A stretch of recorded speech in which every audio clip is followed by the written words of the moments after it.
Hey guys, it's Steve Thronson. Just want to tell you a little bit about the market here for October that just passed. So this first update is going to be for our Cranbrook Kimberley Kootenay market. What we're finding out there is a lot of people are saying, see, look, I told you the market is slowing, and I don't have the official stats yet, but I'm going to tell you in advance, sales are going to be down. And of course, everybody says, well, sales are down, therefore the market's finally slowing and all that fun stuff. The reality is that is not what's happening at all. So to give you a quick context on that, I had a client come in from the Okanagan the other day, and she says, I'd like to see these 12 houses. And I went online real quick. I said, okay, well, there's 10. There's 10 houses available. They're all showing active. And this is a pretty broad search. We should be able to find her all kinds of good things, but there's not. So I get on the phone and I call 10 properties, these ones, and I find available, good news. And I find, nope, conditionally sold, conditionally sold, conditionally sold, active, but why would you want to live on this street? This is a pretty crappy house. And then I find firm sold, not yet reported, firm sold, not yet reported, conditionally sold, active, just came on the market a few minutes ago, you better hustle.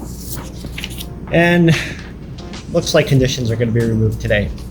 So long story short, demand is blazing hot. We're seeing multiple offers well over list. We're seeing a market that I've never seen. Stuff that looked like a great deal last year, or sorry, like a overpriced poor deal last year, is now looking like an incredible deal today. So Cranbrook Kootenay seems to be just blazing along. I'll get a little bit more specific on Kimberley.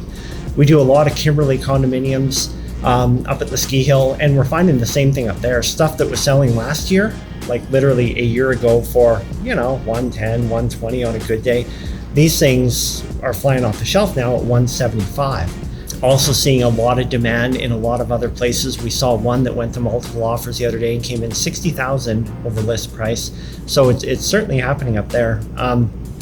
Land is diminishing. Of course, not every single part of the market is performing the same way, but most of it is. Most of it is really hot. So if you'd like any more information, please let me know, and we'd be happy to help you out. All right, so we're gonna talk to the sellers now. It's a good time to be you. The selling side of your equation looks really, really good right now. So if you prepare your home well, and be careful with that, don't just think it's a hot market, I'll just throw it out there and see what happens. There is a better way to do that. And if you price it correctly, which is a big deal, and we'll talk more about that another day, of course. And then, of course, if you get your marketing right and your timing and your strategy, you're probably going to find that you're going to be in multiple offers. You're probably going to find that you got more money for your house than you thought was possible. And you're probably going to get the terms that you want. So you get to move on the day that you like, and you're not going to be waiting around. What we've seen is that when we get 5 or 6 multiple offers and we're able to finesse them up and shake out the bad ones and put the good ones to the top, you're going to find that's probably the dream offer. And that's sort of where you're sitting right now. And of course, if you're thinking about making a move to another market, well, a lot of those other markets are pretty damn hot too.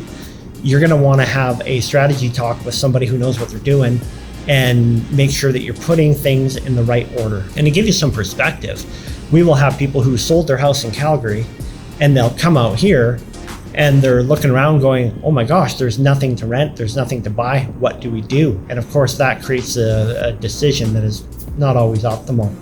And now some advice for buyers. Well, the good news is it's a great market to be buying into. A lot of my biggest gains in real estate have been made in this kind of market. And I'm sure a lot of other people will tell you that. You ask any Vancouver investor, Toronto investor, Okanagan investor, they're all going to tell you we made the most money during these boom periods where things were getting a little bit crazy. And of course, it's uncomfortable buying into that market. Nobody ever wants to say, hey, I paid the most and it was a stressful experience and so on and so forth. But the opportunity is definitely there. There's a lot of tips for home buyers in this market. And I'm going to tell you a few of them real quick, just so we can kind of clear out some of the clutter that people may or may not know. So some of the stuff that comes to mind for me is, number one, be pre-approved. Don't show up saying, you know what, I think it's good, I make lots of money, I'm going to go get this loan. That's not the way it works in this market. The lenders are moving outrageously slow. You might get the best deal ever because you were quick to the draw on your dream property, and then what you're going to find is your 1 week condition period, 2 week condition period, that might not be enough. We've had a lot of people fail with ample time that were very, very well qualified. So my advice to you is talk to your mortgage professional. Don't just do the online version of this. And you're going to want to say, this is what I want to do. What do you need from me from paperwork? You want to have it all ready and have it reviewed. Have it reviewed before you do anything. Number two, that I think is a great recommendation is prepare a cover letter. Tell your story. So, us as buyer's agents, we'll often send over our offers with a bit of a story that goes with them. We want to tell them why they're qualified, or why you're qualified, why it's a good idea to sell to you, what you liked about the house, and there's a lot of strategy that goes into, but there's something to be said for a note from you and your family. And I'll tell a quick story around that. So we had a listing this past year, and we ended up in multiple offers. So we ended up with 4 separate offers on this. And one gal wrote a letter and said, I love this house. This house reminds me of where I grew up, and I love the big trees. And ultimately, she really connected with the seller. And what ended up happening, and I had this conversation with him saying, Mike, I can get you more money. I can definitely get you more money. Just let me do this. And his words to me were, you know what? She seems to love the house as much as we did. And that means something to me. I want to pass this house on to somebody who's going to appreciate it and really, really love it.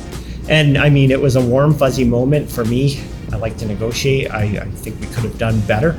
But this young lady got this house based on that letter, and she probably saved herself $15,000 by doing it. I'm sure there was somebody else out there that was going to pay more, but that really worked out well in her favor. Other things we can do as buyers, being strategic in this space, is we can put our negotiation hats on and start asking questions as opposed to just trying to force things or make assumptions. So things like, what do you want, Mr. and Mrs. Seller? How about condition days? Are they important? Of course, the quicker we can do in a multiple offer situation, the better off we're going to be. Always recommended. Of course, you don't want to get yourself into a time crunch. I'm not the guy who ever recommends not doing strata or condo doc review. I don't think it's a good idea to not do a home inspection, but we're seeing a bit of that out there as well. So if people are well equipped and know the building in advance, or whatever the case may be, there is opportunity to expedite your offer there. Big deposits get everybody's attention. It's kind of funny because they're not on the line, but if you can write a check for $50,000 or $100,000 as your deposit, you're certainly going to stand out as somebody who's equipped to get the financing done. And once again, going back to what does the seller want? Can we give them their ideal closing? Are we asking for something that they're not going to want to give up? Maybe mom and dad gave them that washer and dryer, and that's a sticking point. Important for your real estate agent to ask the right questions and be equipped to really negotiate strongly for you. And it's not always about price. I hope those tips have been helpful. Tune in anytime. We'd be happy to help you. And of course, we're going to have our phone number here somewhere. So feel free to reach out, and we would love to work with you.